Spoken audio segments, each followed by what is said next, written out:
Sosiaalidemokraattien, niin kuin muunkin vasemmisto-opposition, suuri tarina tällä oppositiokaudellaan on ollut se, että ei kuulemma ole mitään suhdannetta. Että kaikki työllisyys- ja talousongelmat johtuu vain ja ainoastaan hallituksen tekemisistä tai tekemättä jättämisistä, mutta nyt on ääni kellossa muuttunut.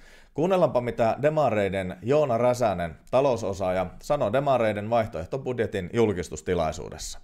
Korostan, että kun tästä aikaisemminkin on käyty keskustelua, niin on aina hyvä suhtautua kuitenkin näihin erilaisiin laskelmiin enemmänkin suuntaa antavasti, koska tiedetään, että viime kädessähän se talouden suhdanne on sitten se, mikä määrittää sen työllisyyskehityksen esimerkiksi yhden vuoden osalta. Niinpä niin. Yhtäkkiä suhdanteilla onkin kaiken näköisiä vaikutuksia. Mistä tämmöinen äkillinen takinkääntö ja puheiden pyöritäminen sitten mahtaisi johtua?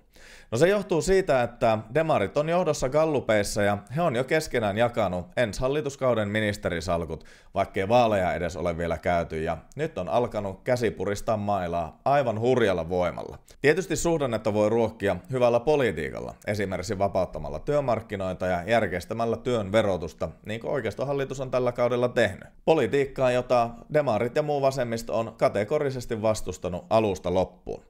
Ja tähän päälle he vielä heitti vaihtoehtobudjetissaan vajaan 2 miljardin euron veromoukarin erityisesti yrittäjille, joiden työllistämismahdollisuudet kapenis entisestään. Vastapalvelukseksi tästä esimerkiksi ammattiyhdistysliike saa satojen miljoonien eurojen kädenojennuksen. Ei sitä suhdannetta ainakaan näin ruokita, rakkaat demarit.